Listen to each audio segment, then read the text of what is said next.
Coach, we got obviously a big day from the offense, but to come back from a 9-0 hole in the first game and just Was come it out. 9? It ended up being 9. It was 9-0. When it started, it was 6. Yeah. Right? It's funny. I was thinking it was 6. It's been a little bit. Go ahead with the question. Just what does it speak to your offense to come out and get wins in both? Well, let's see. There's 27 outs in a game, and we're not easy to get out. I mean, when guys are moving on the right pitch and really just letting the next guy do their job, passing the baton, call it what you want, keep the line moving. We can be really tough to pitch to, and I think we showed that tonight, and probably had some breaks along the way, and really proud of the guys just to get back into the game. We had some big swings to get back in there, and then we had some really big at-bats in the 8th, being the visitor, and basically I had to remind myself a few times we were the visitor. Hester's up there after Gage walks, and Coleman's up there after Hester walks, and you're really just trying to let the guys do their thing.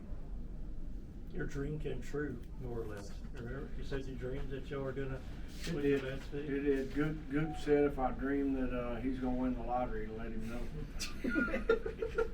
Yeah. Yeah, I mean, if all the dreams I guess we have come true, we're all gonna have a great life, right? So, yeah, it's funny the things we think about when we're sleeping, I guess. What about the Hudson Whitehead in the second game, 6 RBIs? Yeah, both those guys. I mean, really, when you look at it, Maxie had a really big swing in the first game, kind of separated some things, and then Hudson, was hitting the ball in the barrel for sure. And you had to really hit a ball in the second game today to hit one out to left with the wind. Way it ended up turning, and big swing in the first, big swing, 2 RBI single later on, and he's plenty capable, as we all know. Mentioned passing the baton. After having the outburst you guys did at the end of that first game, what are some challenges or maybe advantages to going into another game after that and keep the good times going? Probably the biggest advantage is we got, whether you won or lost the first game, we really did get in their bullpen, and we used a bunch of arms. And actually, I'm pretty sure the guy that were going to start in game 2 came out of the bullpen in the first game. I'm not sure they were planning. Obviously, they weren't planning on doing that. And so that was really good. Challenges as far as that goes, same challenges you always have in a baseball game. Pitch, play defense, run the bases, have good at-bats. Obviously, there's time in between. But I don't think, I think that was fine. As far as his 45 minutes, the guys did fine. Charles, how encouraging was it to see Jacob Rogers come in and kind of steady the game after Petty got knocked out of there? Yeah, we got Petty out of there to be able to have him this weekend. Same thing with Rogers. Felt like really Petty because maybe, we didn't play great defense behind him. In one of the innings, we had a couple plays probably need to make, and kept everybody's pitch count where we needed to. And they all, at some point executed some pitches and threw the ball well. Coach, going back to the first couple of innings today, but Brendan Gurton just didn't seem to have it, give him a couple runs. What did you see from his outing and just going forward with him? Yeah, you say he didn't have it, but he got out of the jam in the first inning, which would have been the bottom of the 4th. Is that right?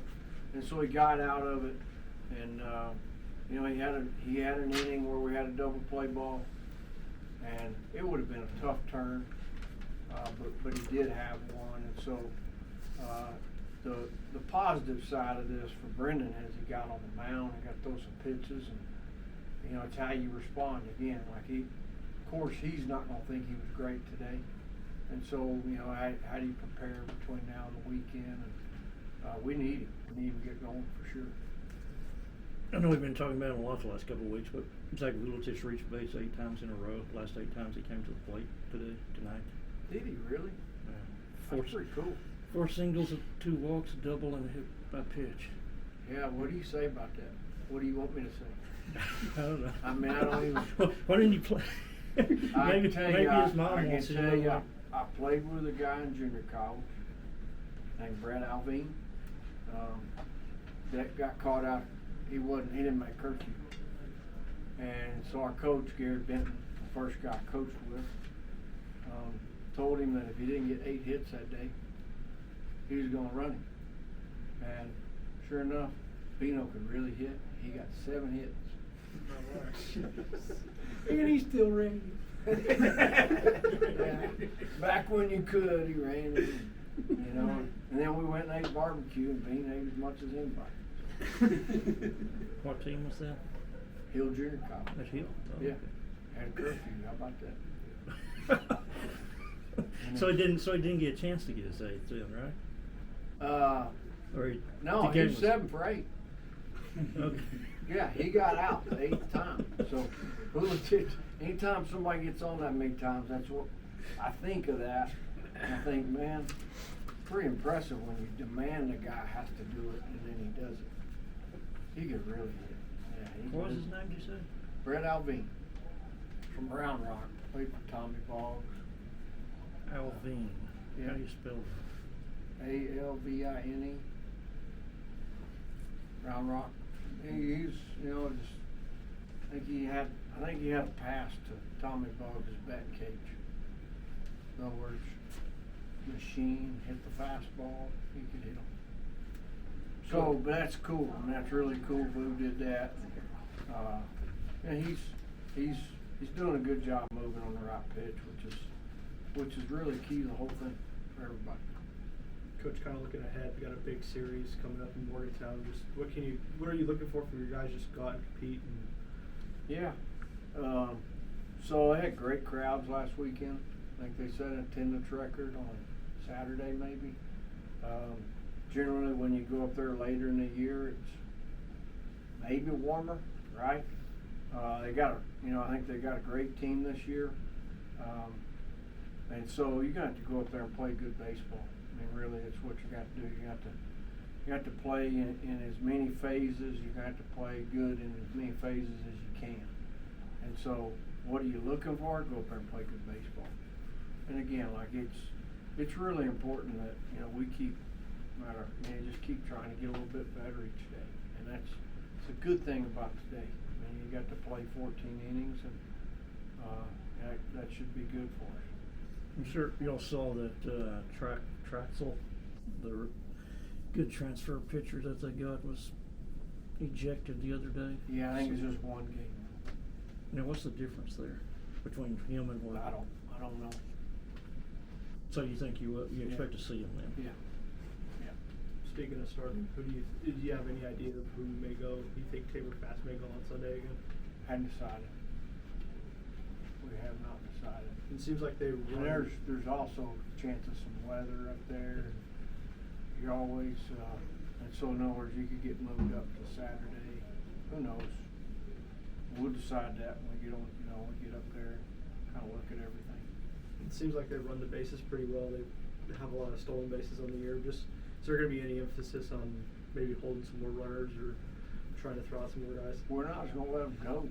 So yeah, we're gonna do our best. And again, there's a fine line there. We're gonna do our best to hold them. And again, like tonight, Maxie threw the guy out. When it's 9-0, it's a big deal. At the time, that was to kind of get us off the field. How'd you feel about the day you had at the plate, Hudson, or just the day you had, period? It felt good. Yeah, it really felt good. I felt like I was seeing it well, and just try to swing at the right pitches, swing at strikes, and take balls. Did you feel good on pregame, or when you're taking BP? Did you have any idea that you had a 4-for-4 or 6 RBI in you? No, I mean I wasn't necessarily expecting. I don't know. I was just trying to do my same routine, stick to it every day, and any day you get a 4-hit day, it's a blessing. So. When you guys come into a game with a lot less time to come back from a pretty substantial hole early on, I guess what's a mindset going into a game like that, and how much more aggressive maybe do you have to feel at the plate and with your plate approach to climb out of that hole? you just gotta show up ready to hit. That's it. Everyone that game did a great job putting together good at bats, passing the baton, giving it to the guy right behind him, and it was a really good game. Coach just talked a little bit about passing the baton between game 1 and game 2 as well, just keeping that hit parade going. How do you stay in a groove and not, I guess, kind of outswing yourself when you guys are scoring that much? Yeah, it just takes a lot of discipline to understand that you're not only you're doing it for the guy behind you. You're trying to set the guy up behind you, see pitches, and put together good ones for him. Hudson, how do you feel that the offense is getting hot, staying high, score 28 runs a day, but as you head down the stretch, you got a big series this weekend. How do you just feel like the guys are going at the plate right now? Yeah, it's good. It's awesome to get everyone going right now. We got a big series against West Virginia, so it's good to see everyone swinging it well. What's up, Nolan? Running late. What's up, guys? Let's give him a chair. Sorry.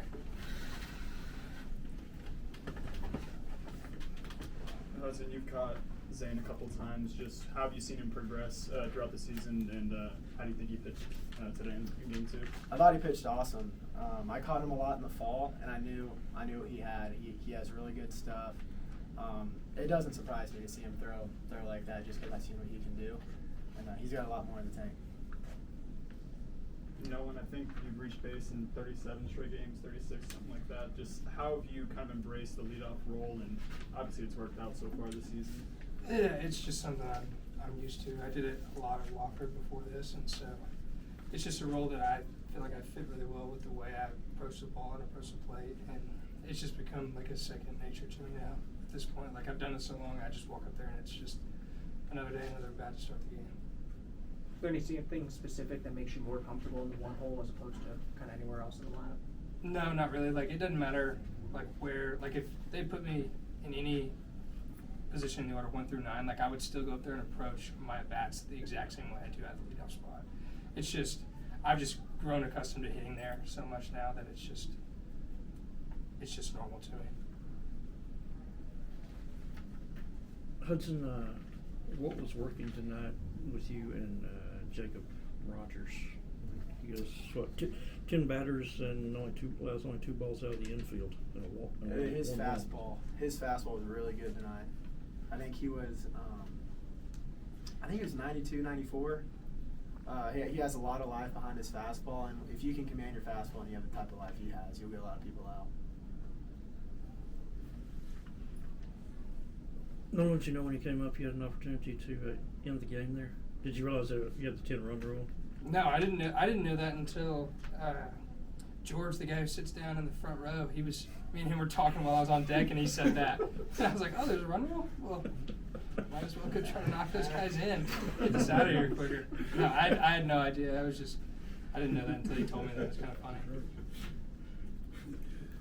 Nolan, I guess what was the offense's mindset coming into your guys are down 6-0 in the 4th to start the game, and obviously fall behind 9-0. Just how do you feel like the team offense battled throughout the rest of the game? I thought we did a great job. I mean, it's just the same. It's the same mindset and plan. Either starting the game in the 4th inning or starting the game 0-0. Like we know we got to walk out there and hit the ball really well to win every day, and I think that's exactly what we did. We just started a handicap now, so we walked out there and everybody swung the bat really good today. Really good play discipline. Didn't make it easy on those guys one bit, and so I just think like when all of us are clicking like that 1 through 9, it's really hard to stop us as an offense. How much are y'all looking forward to the challenge of West Virginia, considering how well they played this year and being at the top of the conference?